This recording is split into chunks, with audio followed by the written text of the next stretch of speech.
Well, welcome everybody. And we're going live on my end as well here on the Donald Kent channel. So this is our weekly Tuesday stream, Patriotic Art Live with Patriot and myself, Donald Kent. And so what did the community choose for our theme this week, sir? Okay, so the creative theme was a very close tie between Constantinople and when Britannia ruled the waves. So both would have been good. This has been a hot favorite for the past few weeks. So I've kept it in the poll and it's eventually kind of made it. So we're going to do Constantinople. It's a great kind of part of our history as Europeans. And so today, hopefully, we're going to do some justice to the theme with some great artwork, and also we're going to talk on a bit of the history of it. We've got some bullet points ready. Yes. Yeah. So I know you're very prepared, more prepared than I am. So let's start off by showing your preparedness. All right. Well, I'll see about adjusting the light a little bit. So whenever I do a design, I lay out the concept lightly in pencil. I've been using this toned paper because then you can add highlights. For example, I'll be putting some clouds in the sky, and then that kind of light color pops off the surface nicely, etc. Trying to go more for a fine art look than a sort of comic book illustration look. Most people know me for my comic stuff, but I have a huge background. Anyway, getting off track. So my theme here is I've got the main cathedral here. I believe it's the Hagia Sophia, if I'm pronouncing it correctly. Unfortunately, we know that it's now a mosque, but in its unfortunately, that's right. For me, the theme today for me is take back Constantinople. That awesome. is change Istanbul to Constantinople, to take back all of Rome, of the entire everything. I mean, it's a, in a sense, it's a spiritual take back as much as anything else, because above all, primarily, that is, in my heart, the goal is to raise racial consciousness. So here, and racial solidarity, racial spirituality is really the word I've been using a lot more. Everywhere you turn, there's psyops. I can go off on those topics later, but here I've got the main cathedral in the center. I'm looking, of course, at some graphics for the architecture. And then on the left is a crusader with his sword. On the right is Emperor Constantine holding the fasces. And in the center, I'm debating actually about putting something sort of like on a table, something like maybe a sword and a shield, or something that has a symbol for our movement today, maybe a helmet. I mean, I was even thinking of putting a gun on the table here, that it's kind of like saying that the third person in the triad here is you, the viewer, and that a gun, hey? Yeah, I know, and that you were, well, that's the tool of that's the tool of war today. You know what I'm saying? So the of course the fasces represents Rome. The sword has the cross on it. It represents, the Christian faith and that part of our history, the Crusades, which is today essentially what would translate as Christian nationalism.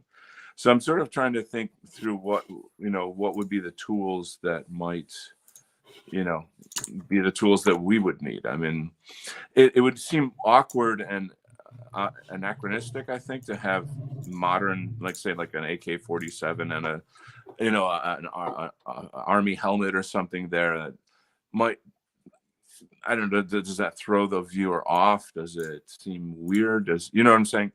So as an artist, you kind of, you go through the agony of wondering, is this a good idea or not? That's Yes. right. You hear me going, all the Hmm. time, like, I know. maybe this, maybe that. But to just have the two figures alone is essentially, I think, just talking about the history of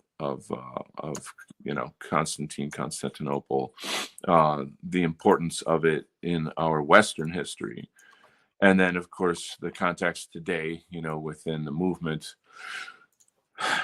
taking back our spiritual empire, our racial empire, taking back who we are as a people. Hmm. You know, so what kind of weapons would it would be? A keyboard and a computer? you know, uh, it Yeah. seemed a little weird. It's, I think having a computer there. I feel so. I'm kind of struggling with this idea.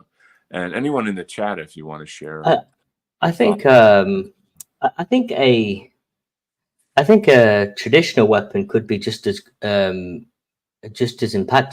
because it's almost like you're being invited back into that time to become part of Mhm. them. So Yeah. it's like embrace the sword, and the sword is symbolic. It doesn't need to be hmm your time, but I guess the time is our struggle. So maybe you're just trying to play on that connection, right? That's the idea. To modernize it, and to modernize the image, in the sense of like, here's our plight, here's our struggle, and you are a part of it, that you are connected to the history of both the Roman Empire and the Crusades, and as such, Mm. take your seat at the table. This is your people, this is your history, this is your right, in a sense. So Hmm. it's clearly got a political edge to it, this theme that I'm working on here. Cool. I'm just faffing about, trying to get the views a little bit. I'll be with you all very soon. mhm, mhm. Um, I'm just trying to play around with establishing the position of Mhm. it's technology, eh? Right, how did I bring that back? It's always a thing, isn't it? Transform, So while you're working on that, reset that. I'm gonna read a Okay, few historic points so that the go for audience it. Go for it. have more enriching show here, learn a bit about the theme here. Excuse me. 10 key facts about Constantinople. The foundation and the naming. Constantinople was founded, excuse me, by Roman Emperor Constantine the Great in 330 AD on the site of the already existing city of Byzantium. He named it Nova Rome, but it was colloquially known as Constantinople, meaning city of Constantine. That I didn't Hmm. know. That's kind of a neat thing. Um, it seems almost that there's a sort of love for Constantine, if the people just had like a kind of a playful name, that it's the city of our king. The Yeah. capital, it was the capital of the Roman Empire. It became the capital of the Roman Empire, marking the shift of power from Rome to the east, and later became the capital of the Byzantine Empire, serving as a bridge between Europe and Asia. So that's quite unique, if we look at that, and that being like an important stronghold, I guess perhaps against the East. Um, Here's a funny side note: like in America, when we say the East or Asia, we always mean like Asians, meaning like East Asians, meaning Chinese, Korean, Filipino, Thai, Japanese. But I believe in Okay. Europe, when you guys say Asia, you're maybe you're talking more about Persians. Maybe it like Asians more. We usually say that for more sort of Orientals, more Oriental okay. types. Okay, because Yeah. I guess in the news I always say like an Asian man was caught on a bus doing something inappropriate, and then it's a guy from Yeah. Pakistan. You know. Uh, anyway, so one more: the Theodosian walls, constructed in the 5th century under Emperor Theodosius II. These formidable defense walls protected Constantinople from numerous sieges until the 15th century. I often think in those times, like, oh my God, like the war technology, or the things that they had to do in war. You didn't just swing a sword. You had to, build fortifications and, craft weapons and repair boats and, on and on and on. I know that, when the Romans were expanding into, the Celts and the Germanic areas, etc., they would build these fortresses that were essentially little villages, and they had their own kind of economies and various things. They were allowed to have wives in a lot of these cases, in a lot of these places. And I would say that they were primarily the beginning of settlements in these territories. So it's kind of interesting. I would imagine allowing your Roman soldiers to have wives, especially if you conquer an area and then, take the people from that area and conscript them in your army. It's like, okay, you're going to get housed, you're going to get food, you'll have a wife. What more do you want, kind of thing. You could sort of see how you can practice your own religion, but when it comes time, you work for Rome. So I don't know exactly how good or bad that is in context of history, but anyway, I think it's a testament to how successful the empire was. Yeah, I mean, it's not a very talked about subject, is it? Constantinople. I think it gets a little bit overlooked, but it's very. I agree. It was kind of like one of the last stands of Byzantine, and obviously it passed from the hands of Rome through to the Byzantine Empire. Yeah. And so it was a massive stronghold bridging Europe and the sort of the Eastern world. So it was. Now I'm a little bit delayed on here, but it might be because the fact that it's now taken over by Muslims, and it's, you see a lot of pictures of the inside of the building and how Muslified it is. I don't know if that's a word or not, but Islamified. Islamified, I think, is the word. Yeah, that would be right. See, that's why I hang out with you. Improve my English. Yes. Bear with me. What I need to learn, though, are like cool British slang terms. I can. Really? So I can impress the birds. Oh yeah, I can teach you a few. Do you guys? I'm sure you guys don't use the term bird anymore. That's like from like the Beatles. To be honest, no, not really. No, it's quite old. Yeah. We used to use it a lot as teens, though. Is that right? So that went back around a long time. There's a totty. Totty is a totty. Some top totty. Oh, tarty, T-A-R-T. Yeah. T-O-T-T. Yeah. Oh, a toddy. Okay. So I'm just gonna try and get some inspiration. I am lagging behind. Constantinople. So what are your thoughts then, there, Patriotic, in terms of what ideas you have for this? So right, I was thinking of. I just want to capture the beauty of Constantinople in its peak and its prime. Yeah. So I know it's something you could do. It's quite inspiring, but it would be nice to have Constantine in there, or at least some form of tribute to his throne. Sure. But yeah, ultimately, I just want to do, I think, a nice landscape setting, and try and just show off the glory of it, really, with the ships sailing. And I know it was a central point of trade for bridging the gap between the East and the West. And a lot of the East was quite, but it wasn't as Arabized, should I say.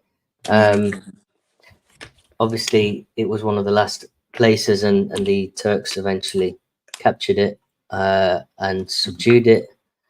But you know, there was a lot of ships, and it's a peninsula, isn't it? So yes, yeah. That brings up a kind of a funny topic for me. I was always, years ago when I first learned about the EU, I was so shocked to see that Turkey was part of the EU. I'm like, Turkey is not part of Europe. What the hell is Turkey doing in the EU?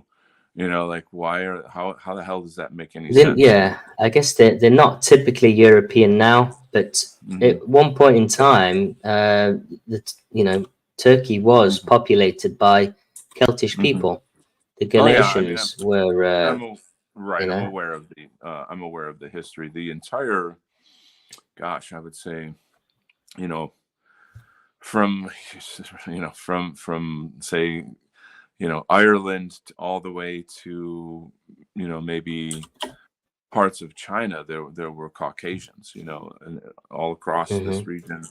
A lot of the, you know, early Persian areas, it's sort of a commonly known thing, but it's just that a lot of India, etc., were actually founded by Caucasian people in very, very old times. You know, migration and the rest of that. You know, things change, of course. Borders change. You know, this, that, and the other thing. But it's like when we were talking I think. About, go ahead. Well, I was just going to say, I think the earliest civilizations were built off a lot of the Caucasian groups, weren't they? And if you think about it, it kind of makes sense. I think if you go back thousands of years, the populations would have boomed within cities and walled cities, because you wouldn't have had constant tribes picking off each other and that. And so you'd have had time to flourish, and then you've got agriculture and setting up, you know, towns and cities in rivers, and so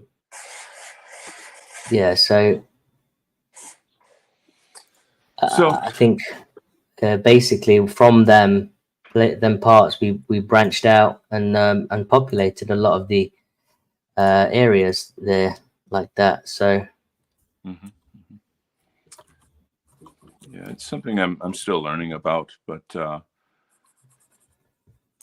I think it's important for people in our movement to be aware of those things as well. So, but it is interesting. Sure. You do kind of wonder, like, well, why is it that we don't think about or talk about Constantinople, and this is such an important part of Roman history. You know, there's a lot there, but I guess, and I don't know, this is just me thinking, but it seems to me that, like, a lot of history, that the farther you go east, the less people seem to know about history. So, like, I don't know very much about, say, Slavic history. That's kind of in my Western American education, it just wasn't something that was really focused on. You know, we did get a lot of European history, you know, which is great. You know, I'm you know, grateful for that, but I feel like it's mainly, or maybe because of the communist takeover, you know, in the past century, and how, you know, anything that's going to be said about these Slavic countries is that they're occupied by the Soviets. You know, like, that's the only. It's sort of just political, you know. And well, like, who were they before they were, you know, invaded by Russia and like enslaved by communism? You know, these our brothers and sisters. Well, exactly. You know? And understanding Byzantine Empire, I don't think it gets talked too much about it. It lives in the shadow of the Roman Empire a lot, doesn't it? Yeah, that's well said. And to be honest, I don't really know that much about the Byzantine Empire at all. I thought it was more Greek, though.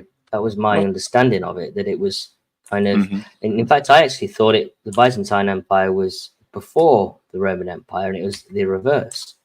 But I Oh, don't wow. think it was it? No, no. I think in terms of, I believe Constantine is the one who made Christianity the official religion of Rome. Religion. Yeah. So that would be like the big turning point right there. That's a very, Uh-huh. very, very major paradigm shift in the Roman Empire. And then, of course, later with the Muslims invading and taking over, that would be the next big shift. So I guess what I'm the theme I'm talking about in this piece is another shift, another great shift. I don't know Yeah. how much are Turks Caucasian, because I do think that there is a mixing. I do think that there's some Yeah, yeah. I mean, kind of I've been to ethnic Turkey brotherhood. quite a lot of times actually, Okay, yeah, and I think you can tell they definitely got a lot of a white base, Caucasian base there. yeah, And there's a slight browning off of Arabic injection. yes, Uh, but generally, there's a lot of blonde-haired types yeah, out there, right, right, right. blonde-haired uh, peoples, and Hmm. but yeah, there are also a lot of. I mean, have you been to Turkey before at all? No, no. No. Um, I have a good friend who was there. I believe that it would be pretty amazing to visit, um, but and I mean, I would not mind going there if it were safe. You know what I'm saying? Like I always feel that, Turkey, yeah. yeah. Well, Turkey is not actually that dangerous, to be honest. It's very Okay. touristy. Oh, no kidding. Yeah, Okay. yeah. Turkey's pretty safe. To me, Um, any Muslim country is not safe. You know what I'm saying? it, Genuinely I guess it feel it. depends where you go. I Yeah. think Istanbul is probably one of those because it's the capital. Mind you, a lot of the capitals tend to have a lot of tourism anyway. So No, I get your point. Yeah. I don't know, but I used to go to a lot of places, the very touristy places like Marmaris and whatnot Hmm. Hmm. for Hmm. for a degenerate holiday. Okay. There's a You place know, called like, there's a place in Turkey called if I'm pronouncing this right, Göbekli Tepe. Have you heard of that? Göbekli Tepe. It's um, no, is that the one that Graham Hancock talks Yeah, about? yeah, yeah. I'm a big Graham Hancock fan here. I need to start Yeah. reading my chats. There's a lot of chats here. But yeah, it's essentially this underground city that was excavated by Caucasians, Mhm. thousands, probably. God, I can't give you the exact number, but longer than 10,000 years ago, something of that nature. um, Okay. and they're extremely amazing. And it's one of the great wonders of the world. How did they build an underground city with all these ventilation shafts? And there's just pottery and various things that Yeah. show, and why do that too? Like, what was the, I mean, is there something on the surface that had to be, blah blah blah. There's a lot of thought and pontification on that. Gonna say a quick hello to my channel. Thank you so much for joining. My channel is a good friend and a common visitor on my shows. Also, Robert Pyle, very, very happy to have you here, and a distinguished gentleman. Just fixed me some lunch, and just so happened that the stream is live the same time I'm about to chow down. Mhm. All right, enjoy. Enjoy, sure. So you having some fish and chips over there in the mighty UK? Hail Rome, yes, indeed. Hippocratic Oath is here. Yo, good to see you, brother. Um, Hello. so maybe a few more points on Constantinople. I'll read off a little bit of the history. Let's see. The Hagia Sophia. Hopefully, I'm not pronouncing that badly too much with my American accent.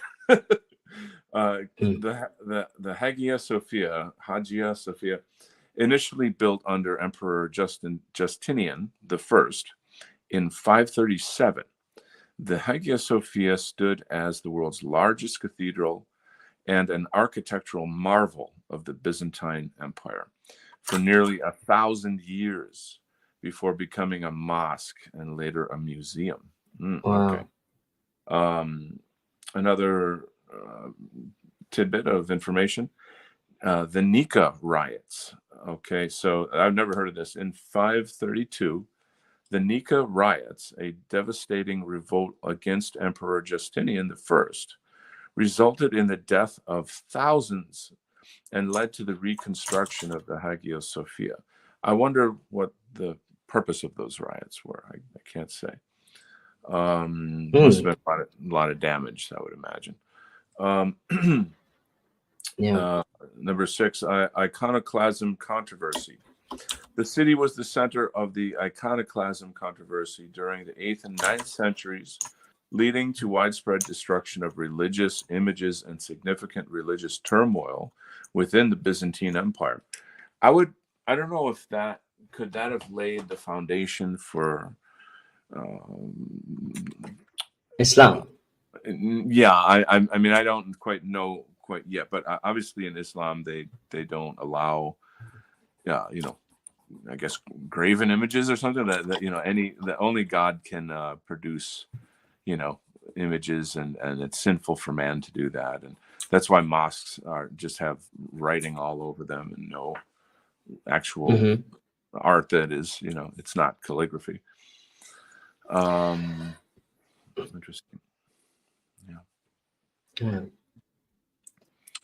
Very interesting. Yes, indubitably.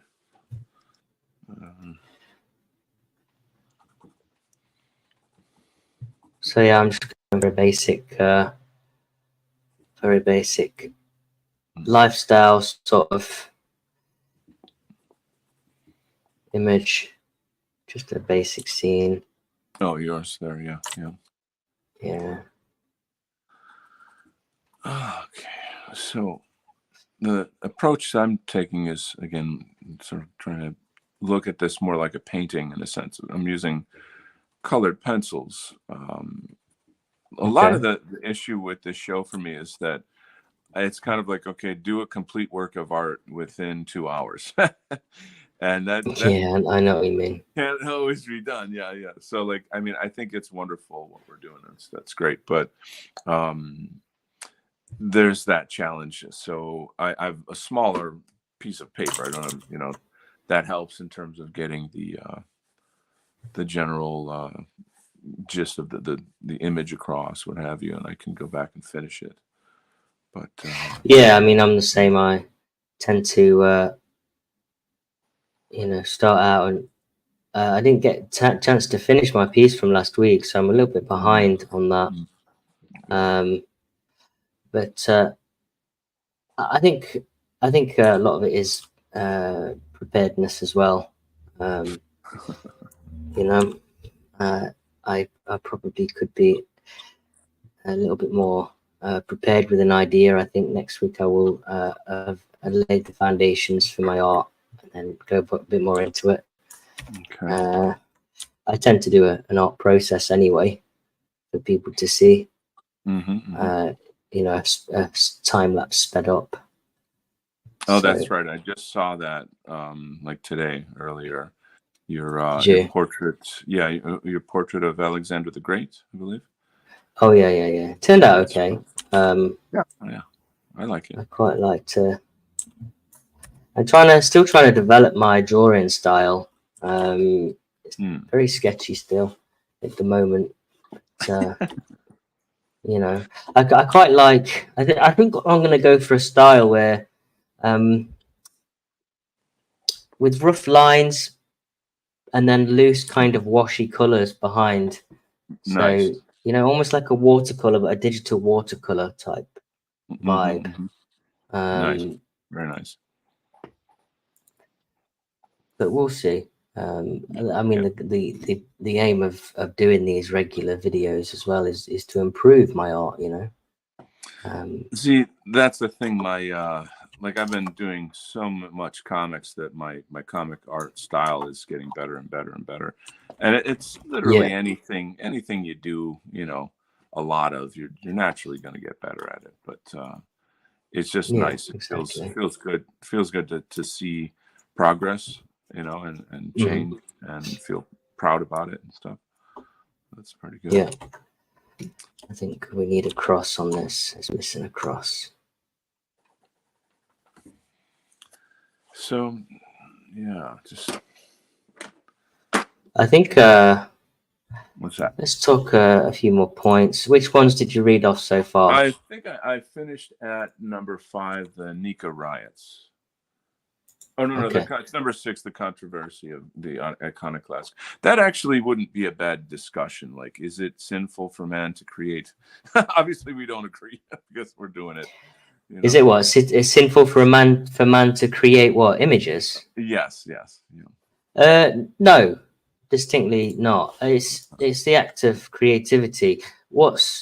I mean, I'm assuming it's from a biblical perspective, and even the Islamic. What the point you made about Islam forbidding graved images and stuff. Yeah. The point is having graved images, which are the object of worship. Yes. And that's the point of making them a god, making them a form of a relic, Mm-hmm. or attributing some form of a divine value to them, as if they can, Mm-hmm. you know, um, as if they've got some kind of fortune behind them. That's when it becomes idolatry, because you are Ah. replacing that image with the Okay. with a form of faith that it's gonna, Yeah. and that's when it becomes essentially a god. So it's, I Yeah. guess, the Buddha, for example, the way that's carved and centerpiece, that is idolatry, so to speak. But having an ornament of a man sitting down chilling, that's a piece of art. Do you know what I mean? There's a massive difference between the intent behind what you have created. So what we're doing now is we're creating using our artistic uh, you know uh, endeavors to Mm-hmm. recreate stuff, and that's perfectly Yeah. uh, Yeah. acceptable within the perspective of Christianity. Okay. Yeah. Yeah. I think religious arts, reliquaries, etc. They function. That's what I call spiritual technology. They you use them to interface with God in some way, you know, and so, like, I think that they're a really critical part of religious practice, spiritual Mm. practice as well. Yeah, obviously, I know quite a lot about how that works in Buddhism. That's a different. Nobody's well. If people are worshiping statues in Asia, and they do, as if the statue itself is the god or spirit or devil, and yes, Hmm. there's that. I can tell you an interesting story on that.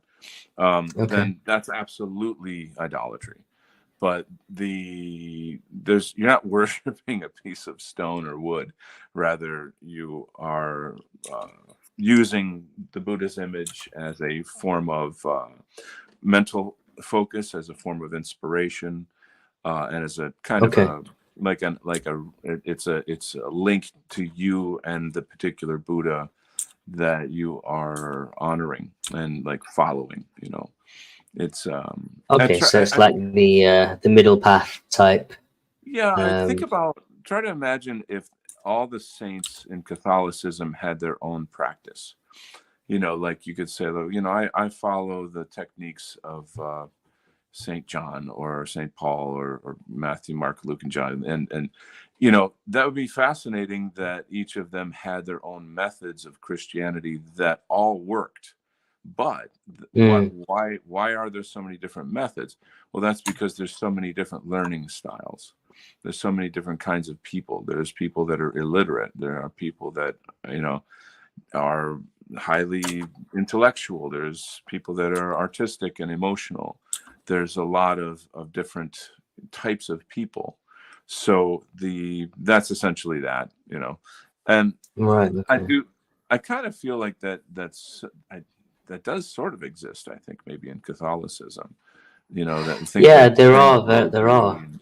It is very Yeah. image led in Catholicism. So I mean, it's one of those things. It does for me. It kind of, I think, with the notion of Mary, but I guess I think a lot of actual practicing Catholics would kind of argue similar points to yourself, with sentiments of it's not that you are adorning the object of Mary, but it's more like a tribute of respect Yes. Yes. to that Adoration. adoration. Yeah. Yeah.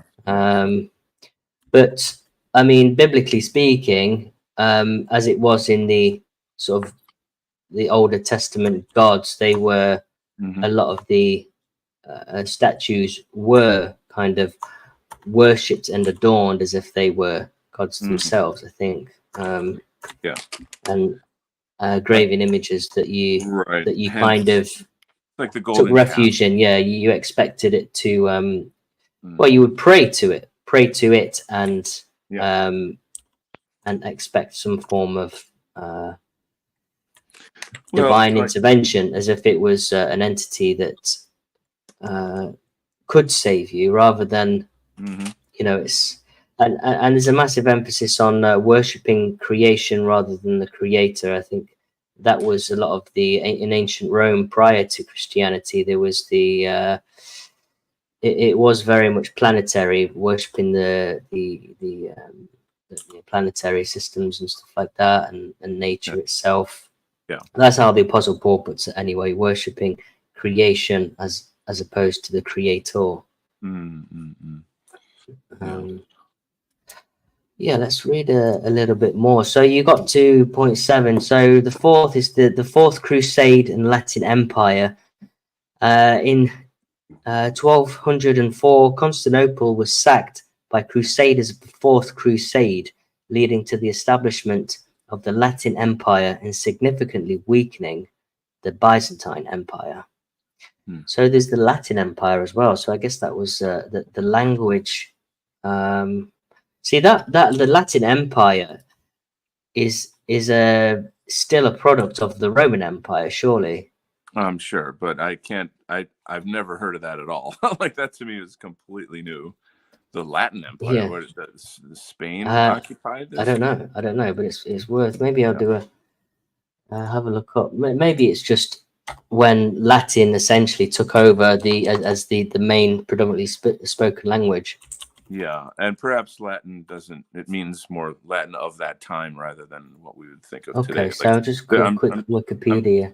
I'm sure there were no Mexicans in Constantinople at that time. No, well, again, that's that's just how culture moves on, and migrations and patterns, and of course. I'll speak to that in a sec. The Latin Empire, also referred to as the Latin Empire of Constantinople, was a feudal crusader state founded by the leaders of the Fourth Crusade on lands captured by the Byzantine Empire.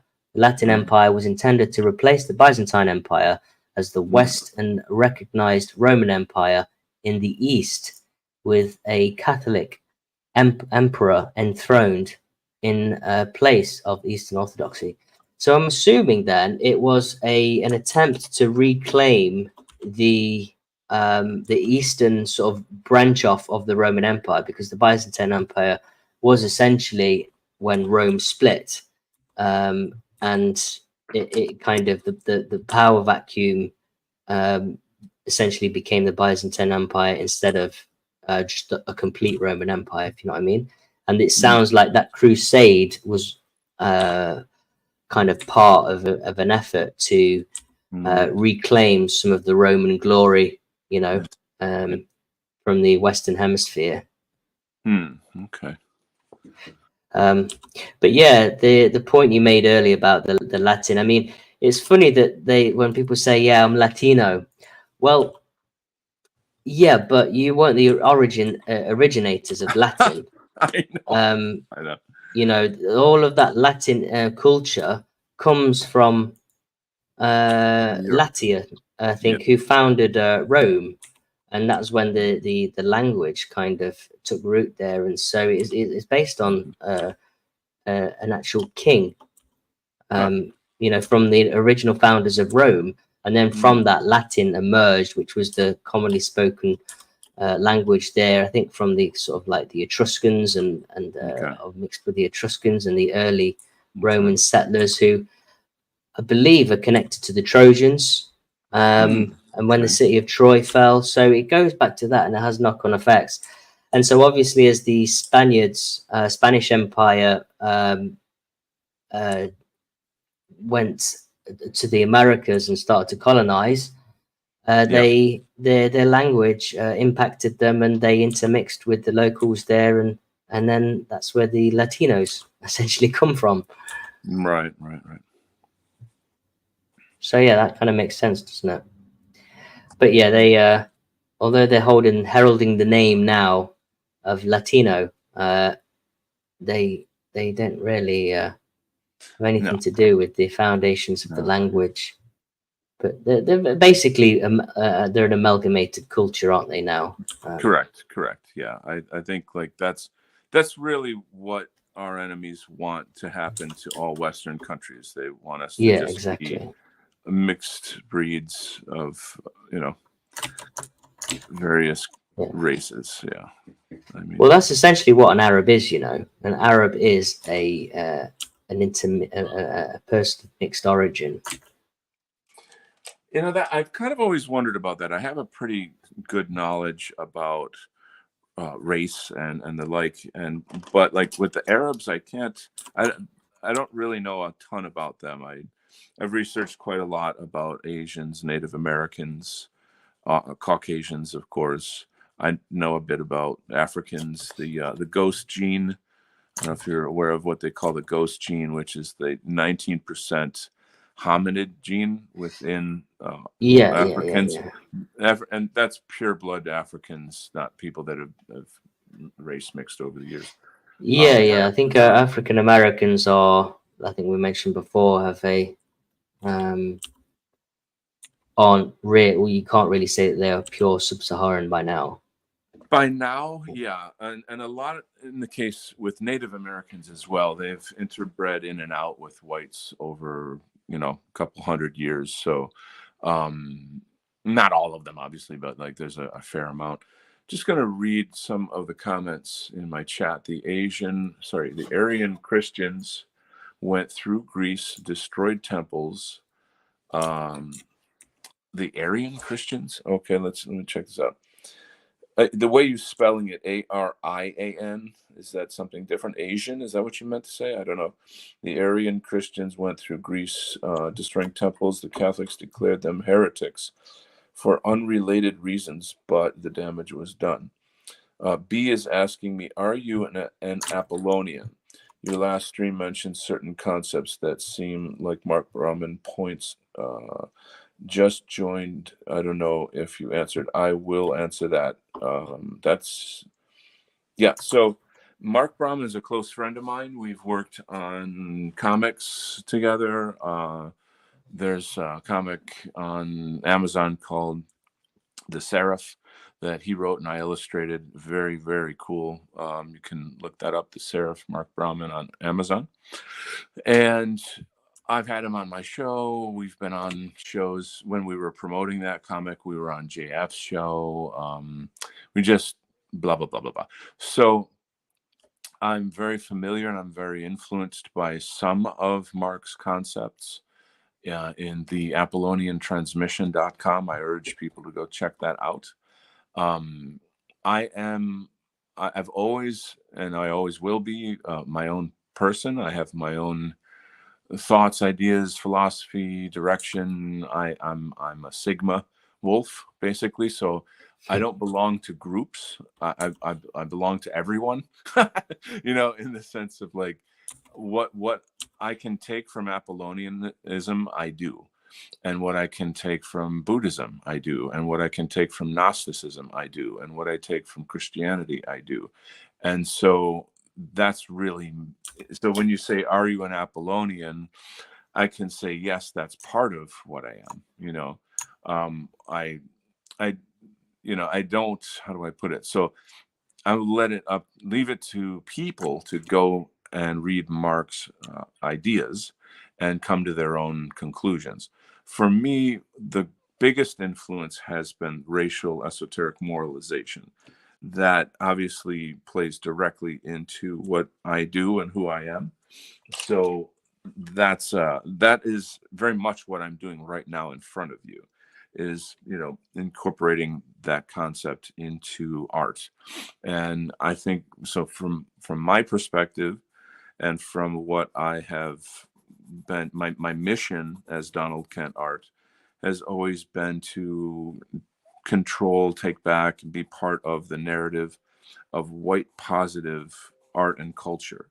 So this philosophy of racial esoteric moralization in the arts is one of the most important ideas in our sphere. So Mark has, I would say, Mark is very anti-Christian. Um, he's got his reasons for that. We both strongly agree on the Jews and Judaism and other things of this nature.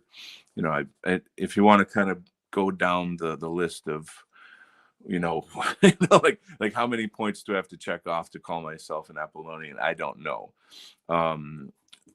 I believe that, you know, how can I put this? Like, I would support an effort to make our movement and society more Apollonian, but I would also say that, you know, a lot of people out there could probably, you know, have their own kind of, how do I put it? And it's sort of like in Catholic or in Christianity, you've got Protestants, Catholics, Episcopalians, Baptists, da da da da. So like Apollonianism could have its own sects, if you will.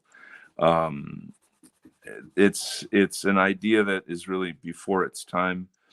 You know, and I guess in my particular case, I'm very like, I cherry pick a lot, I think. I'm mainly interested in how the philosophy relates to the arts and, you know, in context of the Jewish question. So that's pretty much the best answer for that, is I'm interested in Apollonianism in relation to how it reflects the Jewish question. So, that was a big answer right there. So, well, wow. So yeah, yeah, that's where we are.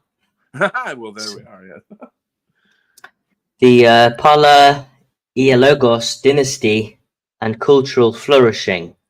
The Palaiologos dynasty started in 1261 to 1453, marked a period of cultural and artistic revival in Constantinople, despite the emperor's political and military decline.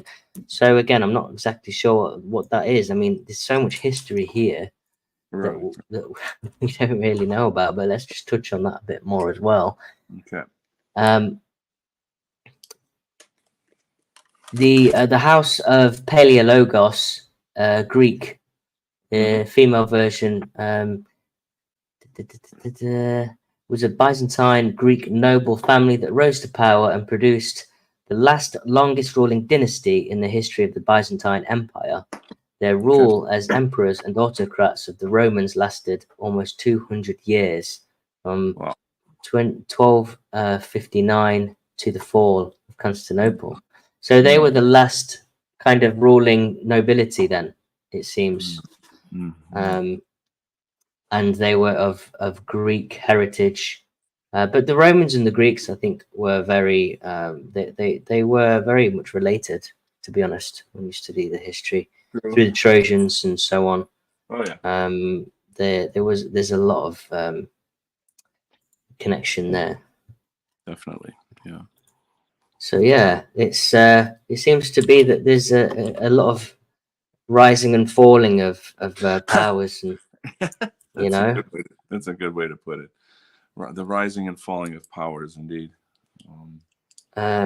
And so there's nothing new really what's happening here in the West. I guess it's just I mean, what can you say? It's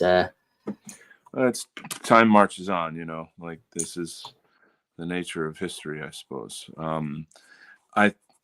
We're changing. We're going through insane challenges that humanity has never ever had to face before. Like, for example, they're coming out with AI technology that is it's so realistic that it's the end of information, basically. We're heading there somewhat rapidly.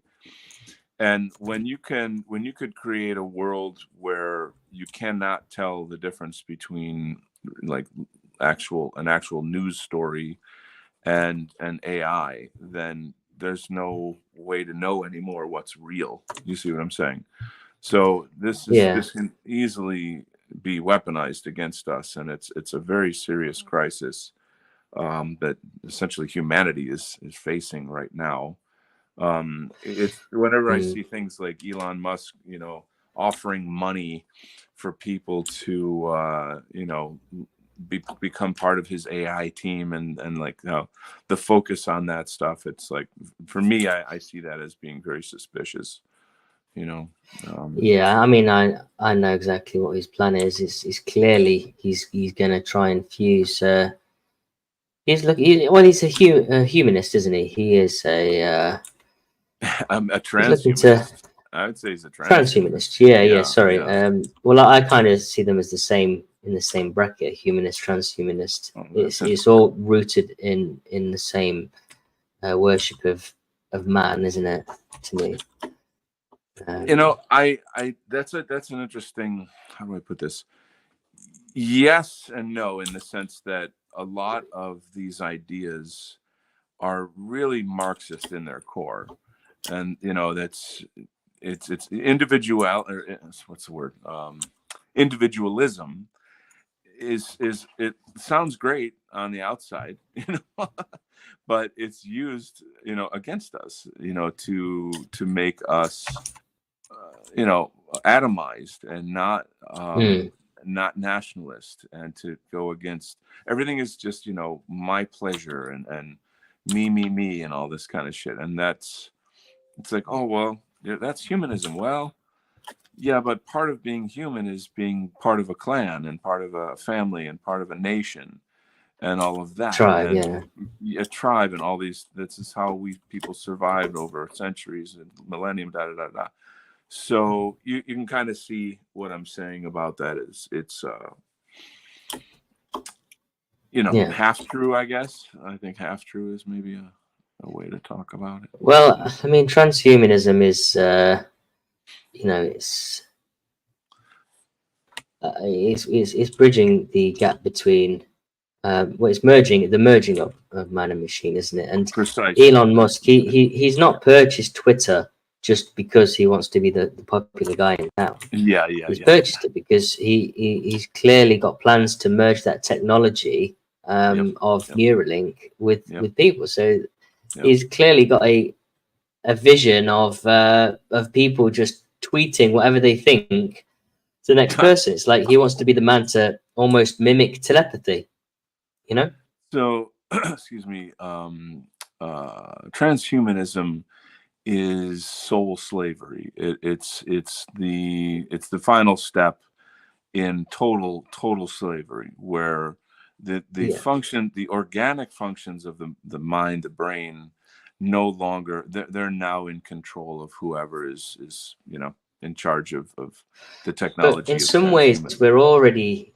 there anyway, aren't we? With mass media, we're kind of in a transitional phase. It's just not part of us physically yet. Mentally we are slowly being broken down, I think. That's 100% true. That's 1,000% true. That's the kind of what we in this generation have to teach our children and our grandchildren, and make sure that we warn future generations about transhumanism.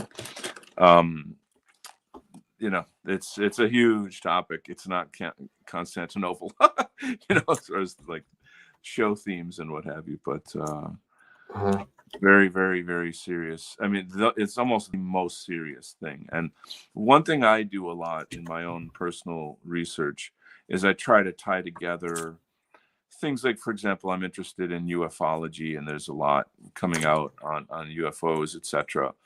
And so I'm always looking for, and I found sort of like these, sort of UFO channels that are popularizing these ideas, and discovered Mm. that ultimately the whole, not all of them, but some of them have this kind of, we're I mean, like the preparing humanity, we're Gaia preparing, channels and stuff.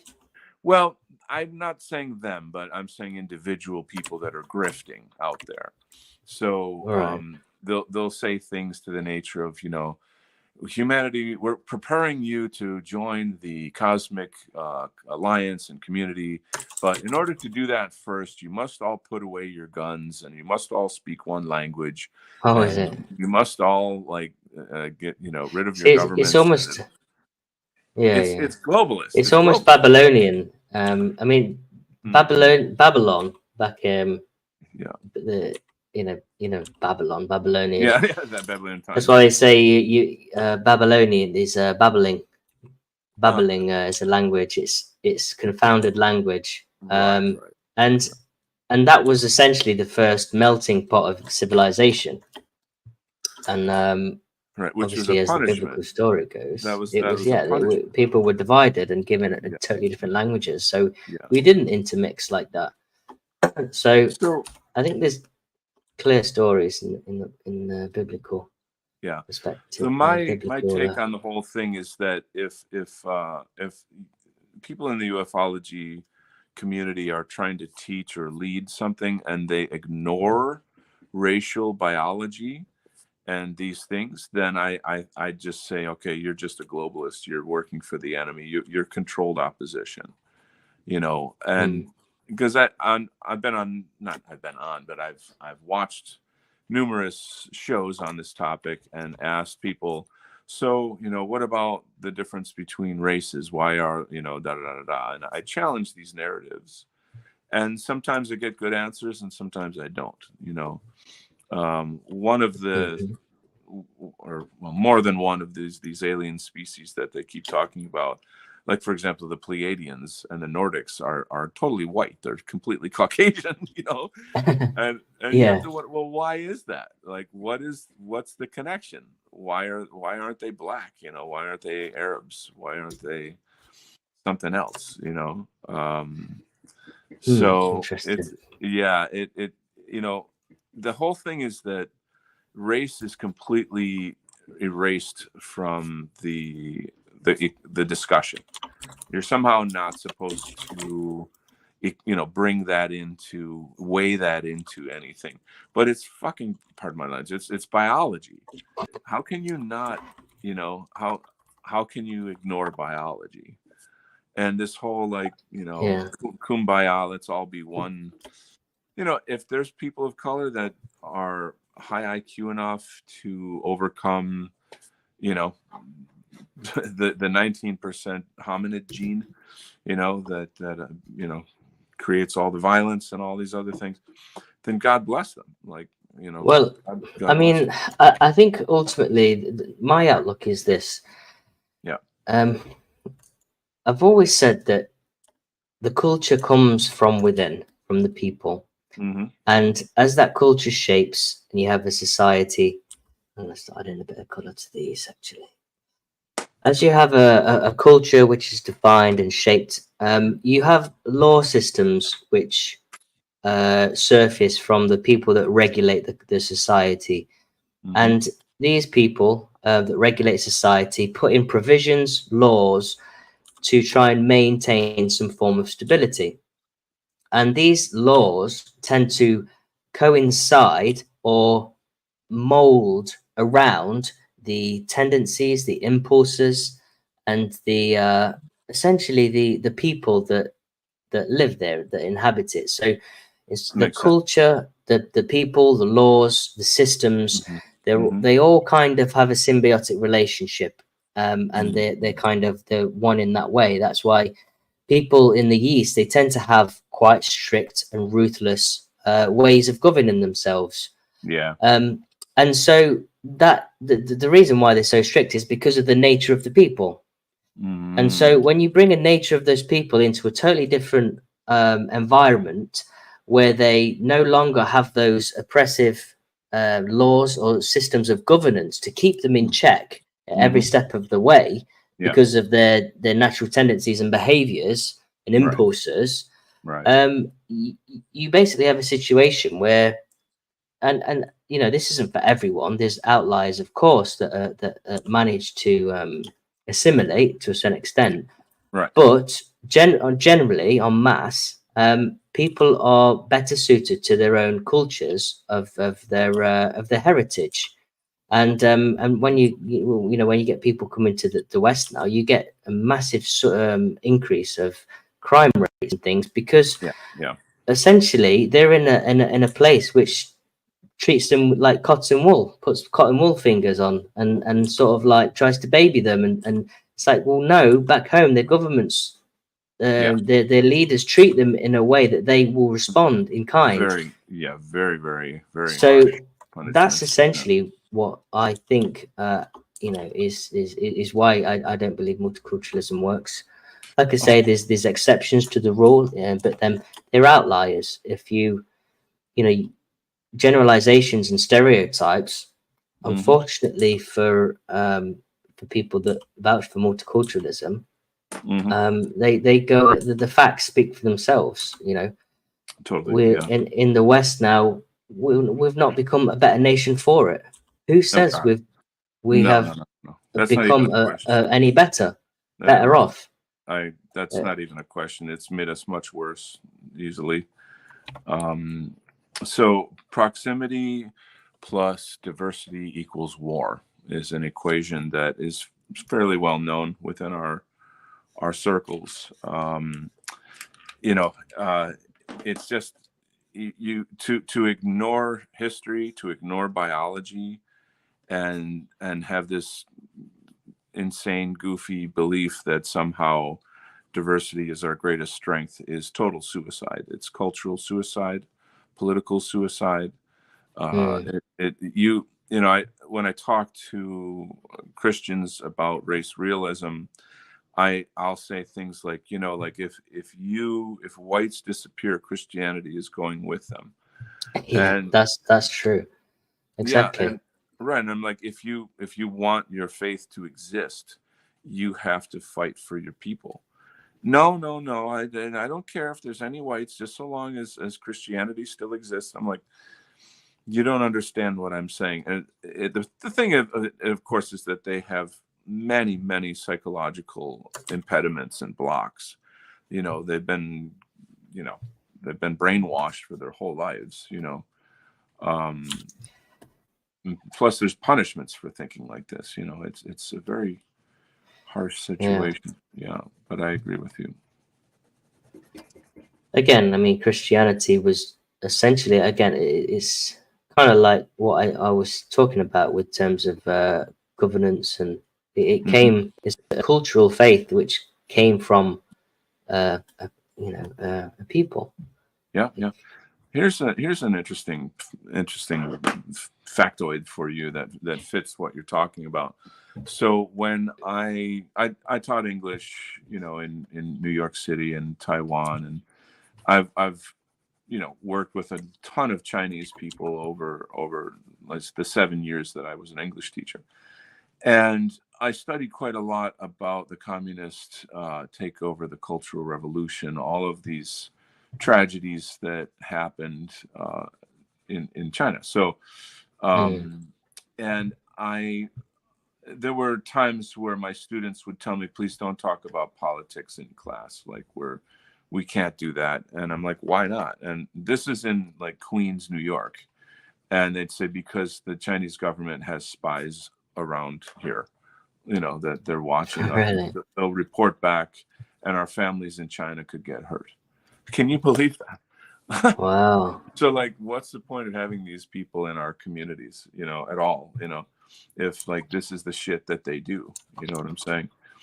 But and I mean, these were good folks, they were decent folks, but the thing is, I was like railing against communism, and they were saying, you don't know what it is to be Chinese. We have been at civil war for our entire history. We're talking 5,000 years of civil war, almost nonstop. So the starvation, the violence, you know, all of it, we want it to stop. And communism was the only thing, you know, I mean, this is what one person said to me. I'm super anti-communist. So like, don't, you know, that's not what I'm not trying to make excuses, but this is what this person said. She was saying, we need a system that is super authoritarian to hold us down, because otherwise we'll go back to, you know, hundreds of years of civil war. So that's pretty much what I was saying. It's certain systems which, yeah, you nailed it. You know. Yeah. So I mean, it makes total sense to me. And so, you know, I mean, when we're talking about ghost genes and stuff, yeah, they clearly have different impulses.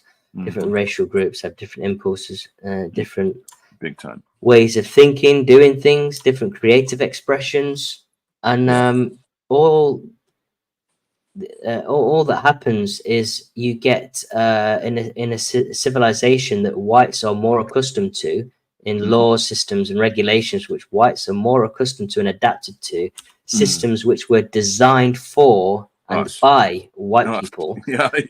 Of course, white privilege will exist. I mean, let's not talk. I mean, let's not kind of deny the notion of what white privilege is. It's essentially the ability to fit into society more, because your own society is adapted to whites, because it's made for whites. So what they say is white privilege is, well, we need to change the system. We don't want the system to no longer benefit white people. That your culture is changing. It needs to accommodate to these people. No, and you're, you know, not necessarily favored anymore. So that's part of globalism, of course, and that's why it's happening. Yeah, it's, you know, and I mean, communists will say that's great. I mean, that's fine. We are working towards equality by bringing one down and the other one up. You know, typical, you know, pill pull, talking out of two sides of your mouth. If white privilege exists, then so does Chinese privilege and Jewish privilege and Yemeni and you know, and Pakistani privilege, and it's, you are the citizen of your country. So like, of course it was built for you. So it's really just more Marxist dialectic that I don't jive. You know? I don't feel any need to, like, you know, I mean, there's people that'll troll the left and say, oh yeah, we need more white privilege, you know. It's like, but to me, it's just a kind of like a boogeyman. I'm gonna read some comments here. I want to say hello to Der Kaiser. Welcome for joining. Thank you for joining and welcome. Deconstruction Art Studios is here. Fabulous. Good morning. B is here. Hey B, hit the like button. Yes. Do you believe in an actual expression of divinity in a god? I know that's a rough question. That's an excellent question. That's the kind of question that we love on this show. So you want to start with that? I think Patriotic. What for myself? Yeah, I mean, I'm a Christian. I'm not a Judeo-Christian. I think there's a massive difference. But I do believe in a creator, a divine creator. That I do believe he's manifested himself. Yeah, I mean, I'm a Christian, but I also believe nationalism is a godly thing as well. But yeah, so in terms of a divine, all-seeing, omnipotent God, yes, I do believe that. I don't believe we can fully understand or grasp him completely, but I think we can definitely connect with that God, and it's predominantly a masculine figure. So the question, do you believe in an actual expression of divinity in a god? So it's really more the question of the belief in the expression of divinity. So, I mean, I'll just try to jam on that a little tiny bit before you respond. Sure. can man express the divinity of God is I think a pretty powerful question. Can man God, express the divinity of God? yeah, I mean, I'm kind of molding around this question because the question is an actual expression of divinity. So, I mean, I think there's a lot of people that have seen, experience the divinity of God through the arts. We were actually talking about that earlier on the show, and like the importance of art, religious art for spiritual technology. You can see it in the cathedrals, you can see it in Buddhist temples, you can see it all around everywhere in different cultures and such. So I would say it's a clear yes. But for me personally, that's a I mean, I don't know that man can ever apprehend or express the totality of God. God is just too great. So like we could do some kind of 3D representation of God, in some way, or the divinity of God. So I mean, it's just I think a really deep question. It's an interesting question. Yeah, it is. I mean, I think the powers forces that are really pulling the strings in this world try to are pursuing that now, and they're pursuing it through technology.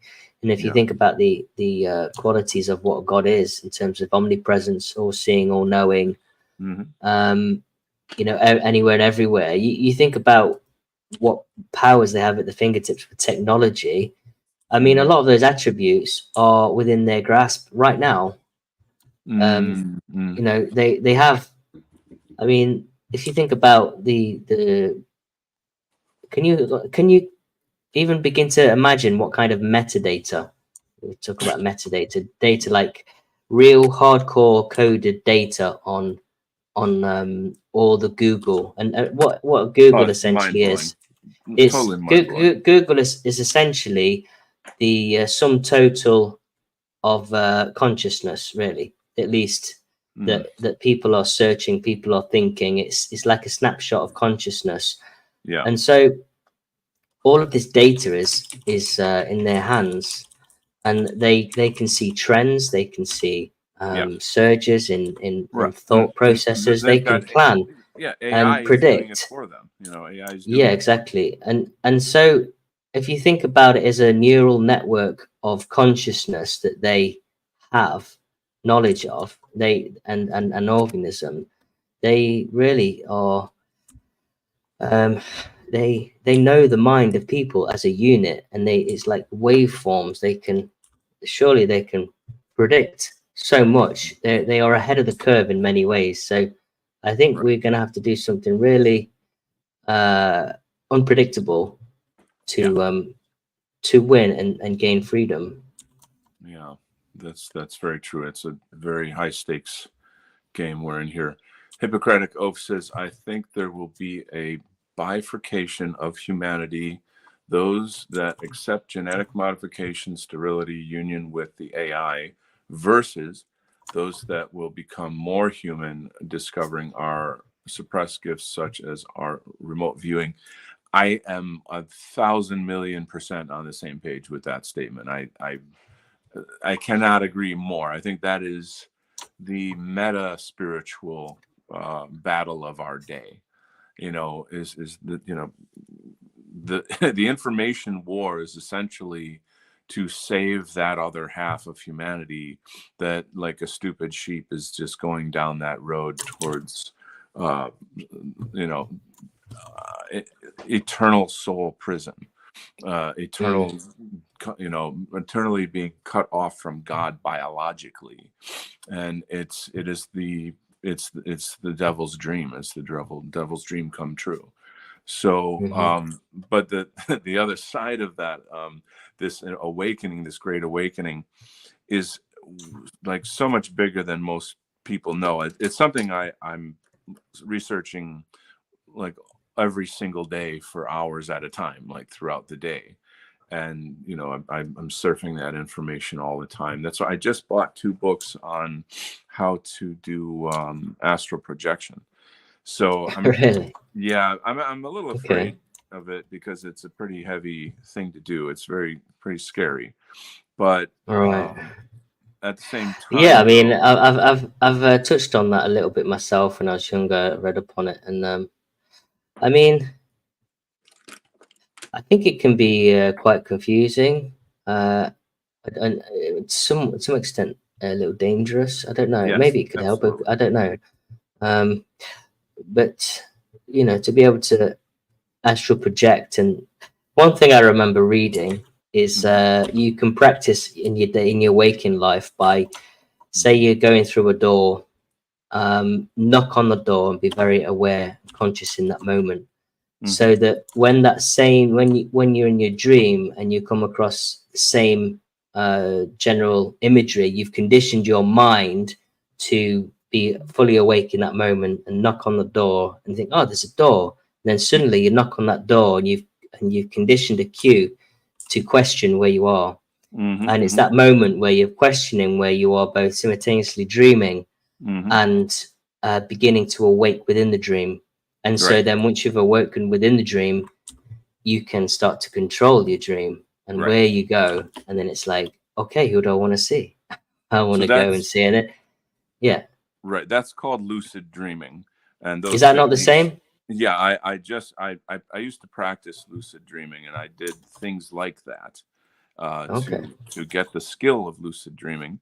Um, Out of body experience is not dreaming. It literally is your soul leaving your body and traveling Right. around and then returning. You enter the spirit realm.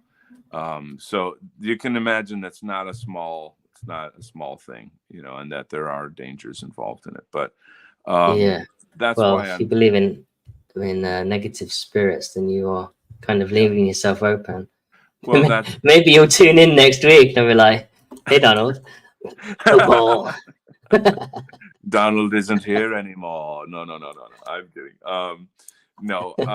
There's enough. I feel like there's enough information out there. There's something called the Monroe Institute, straight out of the gate, that people can look up. Monroe Institute. I don't know if it's .com or .org, but these essentially the the CIA like hired them to teach them, how to do this for the CIA. That's how that is. Right. Okay. So like if the freaking CIA is doing it, then like you get the idea.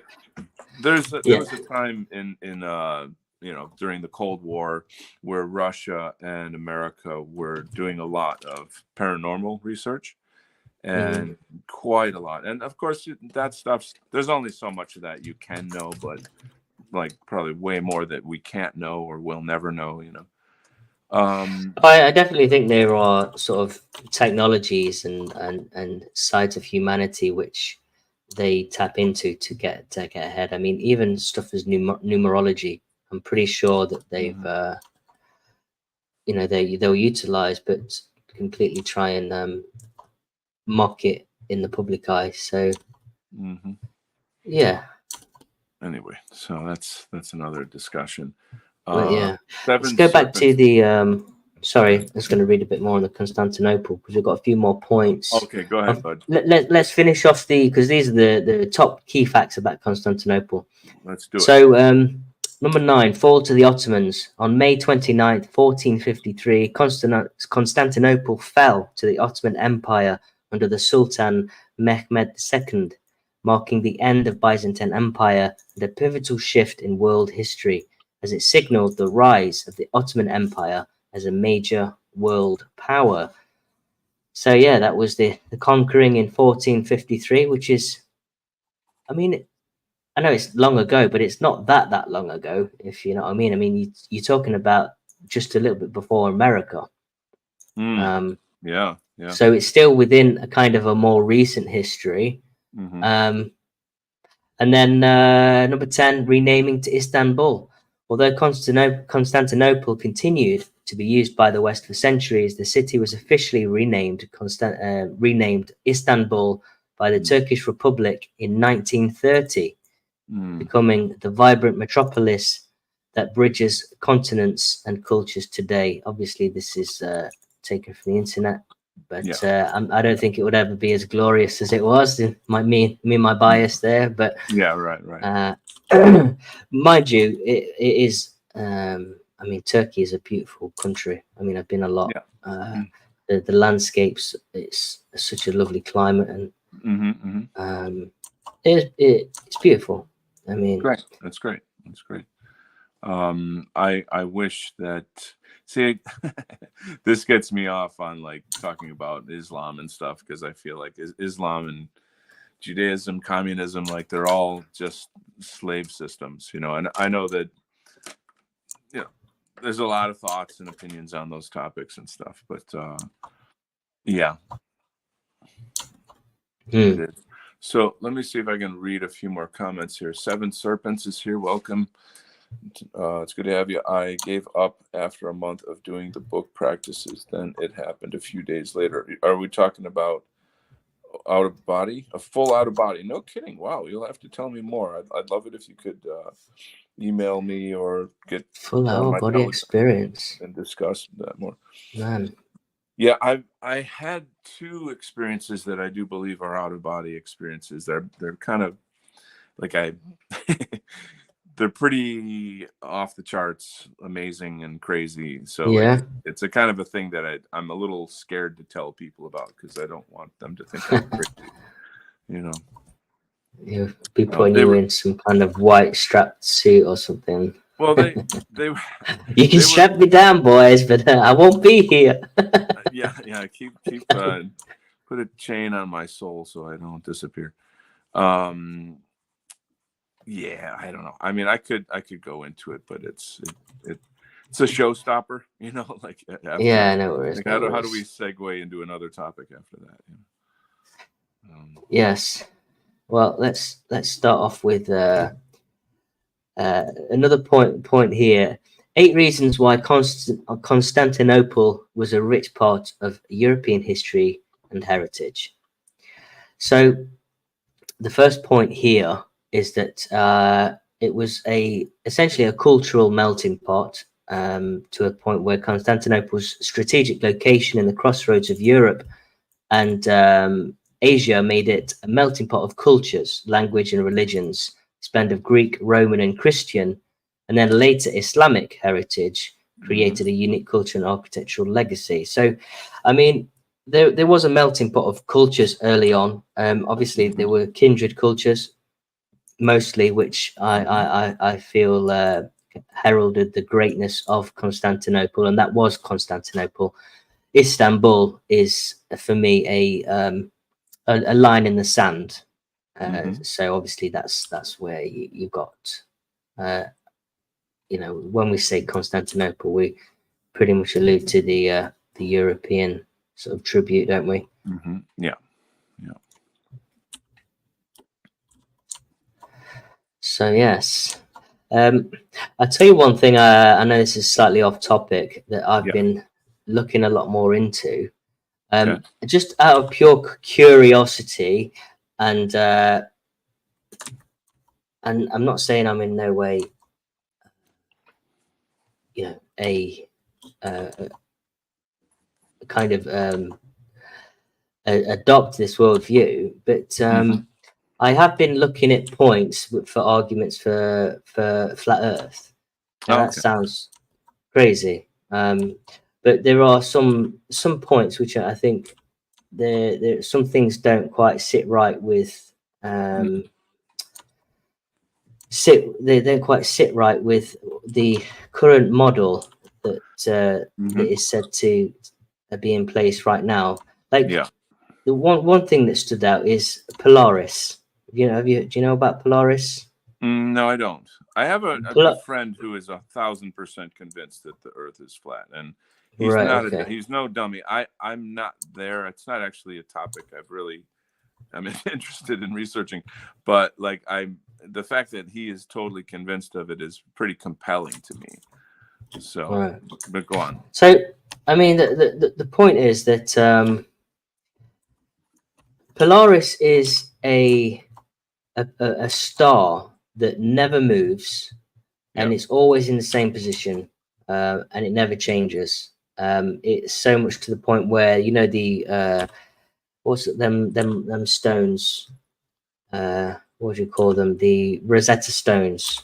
There was a hole in the Rosetta Stones to mark the fact that this star Polaris never moves, and if you had a camera and had it there constantly, you would see all the stars around it in some form of kind of moving spiral, but this star would stay in one dot, because it doesn't move. But if we're going by the model that, you know, we are kind of rotating around the sun, which is going through space at sort of 666,000 miles per hour, and everything's orbiting that and so on, like this big clockwork, and it's a continuous thing, and then all the other stars are in exactly the same space with it in relation to it. It kind of makes you think, how does that work then? And there's a lot of points that I listen to, because they've started cropping up in my sort of you know, Facebook feed. Okay. And I'm just thinking, how? Well, that's a good point, actually. How does that work? And things you've never questioned before. I mean, there might be perfectly good explanations, but things that you've never questioned, you kind of just assume to be true. Right. It's just, I'm just kind of entertaining some of the talking points. Right. So I think that overall that's a good thing to do. That, you know, we have to have intellectual curiosity, and we shouldn't dismiss everything just because it seems crazy, you know. So like it's interesting to do. I would say that sounds to me like the center of the universe, or the center of the galaxy, that the galaxy is rotating around it. Really? You think? Yeah, I mean, if that's the center point and everything is, then it's clearly the center of our galaxy. At least I think that's what it's understood as, you know. Polaris. Okay. Yeah. Well, I mean, again, I will look into that. But I just thought that was interesting. Definitely. So, any other points? Let me see if there should I read some more of the points? Yeah, go for it. All right, give me a second here. Come on, computer.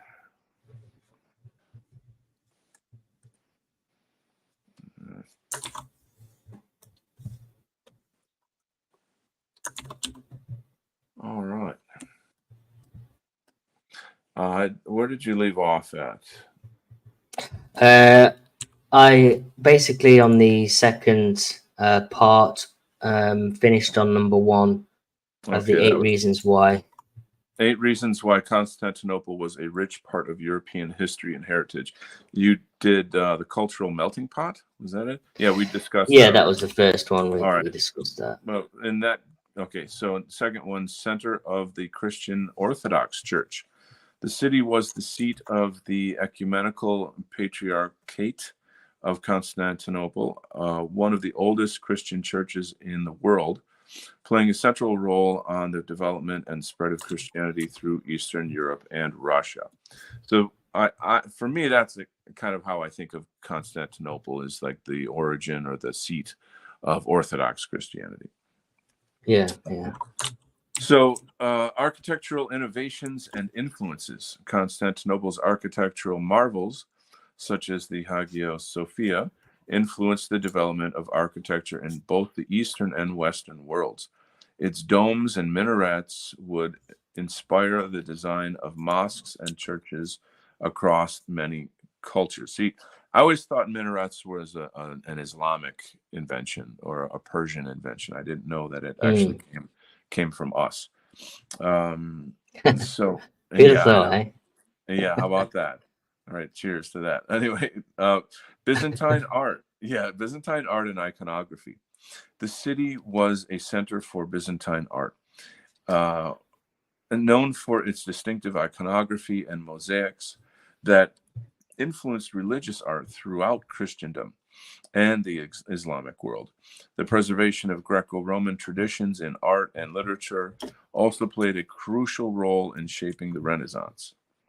Muy interesante. Very good. Um, Economic hub of the medieval world as the endpoint of the Silk Road. That I didn't know. That's interesting. As the end point of the Silk Road and a key player in trade routes between Europe and Asia, Constantinople was an economic powerhouse. Its wealth came from its strategic position, facilitating trade in silk, spices, grain, and art, enriching European culture and economy. I did a good bit of reading on the Silk Road many, many years ago when I was Yeah. doing my Asian studies thing, and it's just a really, really significant part of, I guess, human evolution in a sense. All the ideas that passed back and forth between essentially the West and the East on that road are it's pretty extraordinary.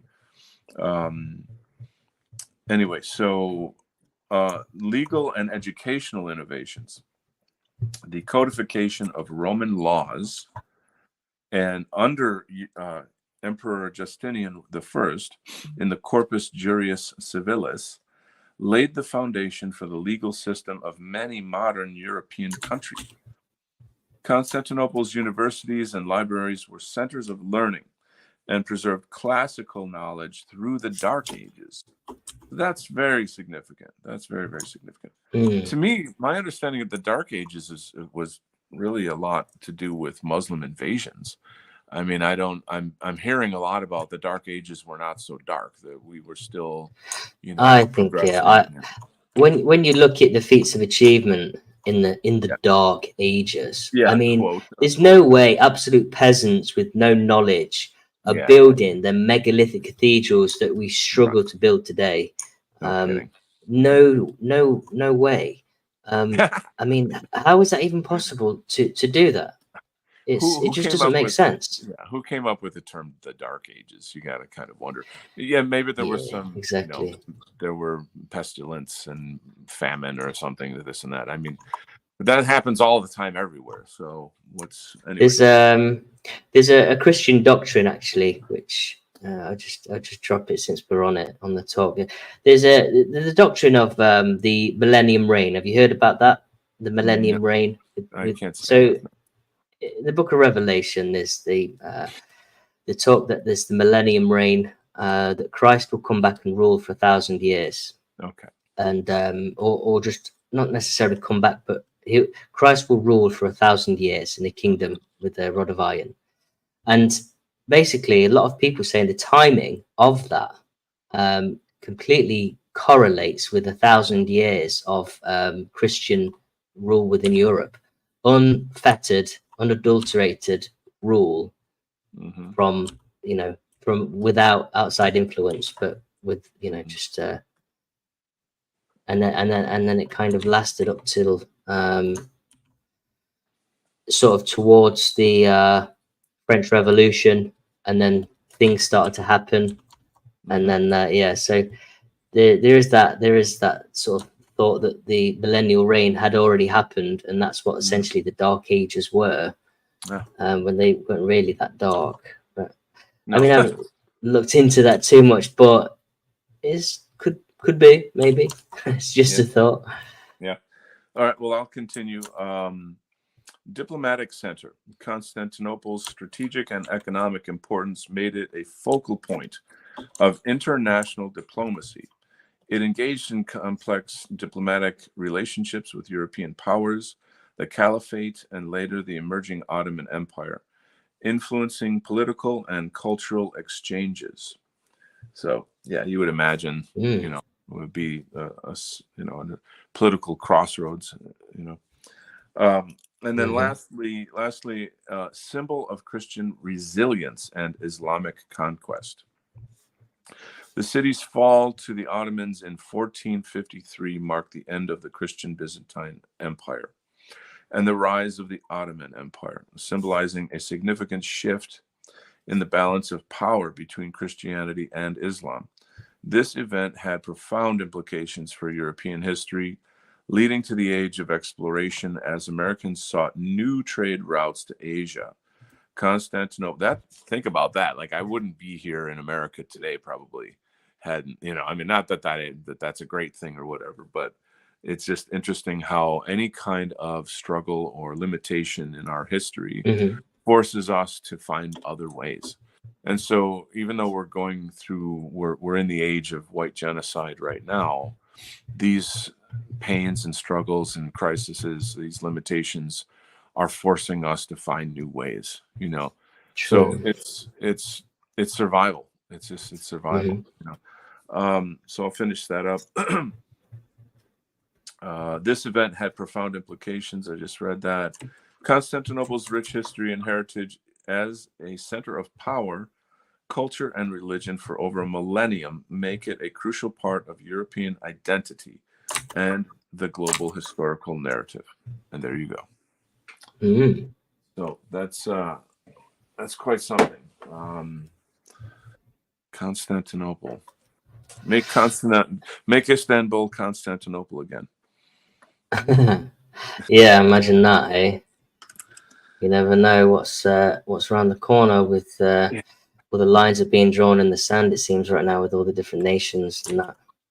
Um, Yeah, so it's you never know. things are, You I mean, never know.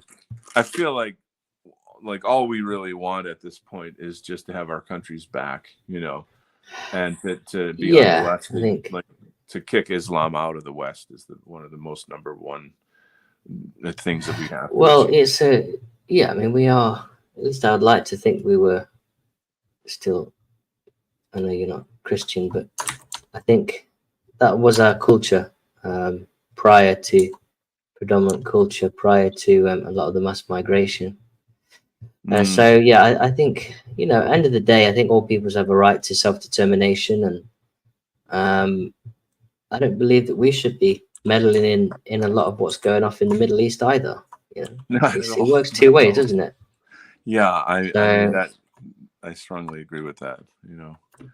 Um, that whole like, oh well, your government's been in my country for years, so now you have to pay back. Like F you. I didn't do any of those things. I'm not that person. I'm not paying, yeah, I'm not paying back anything. There's nothing to pay back. Um, yeah. exactly. Yes. So we are coming up to an hour and 37 minutes on Yeah, my it's, clock. it's It's pretty been long a show here. I think that's it kind of a started off a standard. bit slow for me, but I enjoyed the chats and Mm, uh, and discussions on insights to history. Just going to hmm. finish off this boat, I think. Drop a bit of color in there. Nice. Uh, I quite like this rough approach, to be honest. It means that I can, you know, another thing on perfectionism and stuff. I've always in the past had this thought that I need to do something like perfect, or it needs to be, Mm, I need to have it a really polished, finished image, and every okay. week. And to be honest, a lot of the time, I think that just kills productivity. It's like so. I'm quite enjoying doing a rough styles at the moment. Like the Alexander the Great one, I thought turned out quite nicely, and that started Yes, out rough. I agree. Yeah. And I'm just doing these very basic sketches and putting a bit of color in and working Hmm. over them Hmm. afterwards within a set amount of time. Because otherwise, Hmm. I'm not going to be able to kind of get stuff done if I've got this vision of perfection every single time. True. You True. know. It's kind of crippling, to be honest.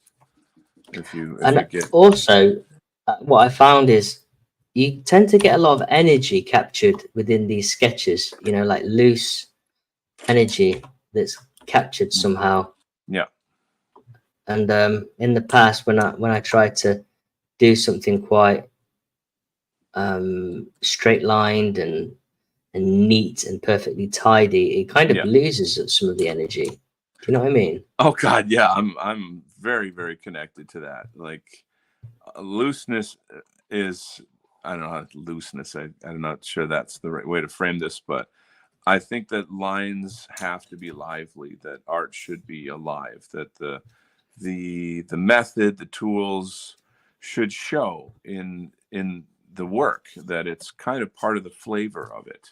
It's part of the texture. It's part of the aesthetics of the art, is that you can see how it was made. You know what I mean? Hmm. I feel that that's the difference between art, like visual, how does I say, painting, drawing, and photography. And, you know, photography is reality, right? It's an exact replication of reality that, you know, we can work past that in these visual arts that, with the tools we use, etc. So Hmm. like a camera could never produce what I'm doing right now with my hand. You know what I'm saying? Yeah, exactly. Yeah. Yeah, so let's just bring up your large version and talk about it quickly. All right. Um, one Oh, is that second. what you're Yeah, doing on your yeah, screen yeah. there? So yours is large on my screen now. So All right. looking in that looks pretty cool.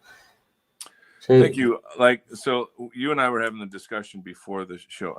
Maybe we talked about it on the show. I forget about this space right here. And I was thinking about putting something that appeared to be like objects on a table that invite the viewer to join these two here in going uh-huh. through, you know, the origin of, you know, Constantinople and the Roman Empire, the Crusades taking back our you know, taking back symbolically the white world, and then Hmm. what are the tools that you would have today that you would use that to join these two people in our history to go back and make Hmm. make Istanbul Constantinople again. So I Yeah, yeah, this is sort of a question I haven't really answered quite yet, but I think that I'm pretty pleased with the cool. general composition, and I like the way the light is working and stuff on this. So.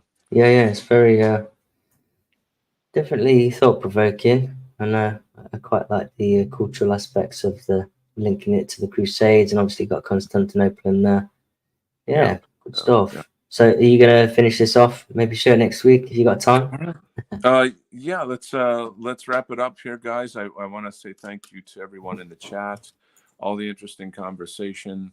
Another successful show with Patriot. So you guys join us next week. Keep an eye out for the polls. Patriot puts out a poll on, you know, what theme would you guys like us to do this week. It's, I guess, where is it? Is it on? It's on Telegram. Is it Yeah. on Twitter? Whatever. No, just Telegram. If you follow us on Telegram, Patriotic Arts, and that's just for the info and the archive of patriotic artwork and videos, time lapse videos, and the if you want to watch the recap of these videos. So check that out. And there's also the Patriotic Arts community, which is the discussion group, and where you can take part, submit, and get involved yourself. It'll be nice to see other people create stuff for these topics as well. So yeah, on that note, it's been another pleasant stream. It's a bit of a slow start for me with some technical glitches in the first 10 minutes or so, but really enjoyed the talks again. And yeah, Nice. so All right. Well, thanks, yeah, till guys. next time. Indeed, we'll see you guys next time. Have a wonderful day and take care. Bye bye.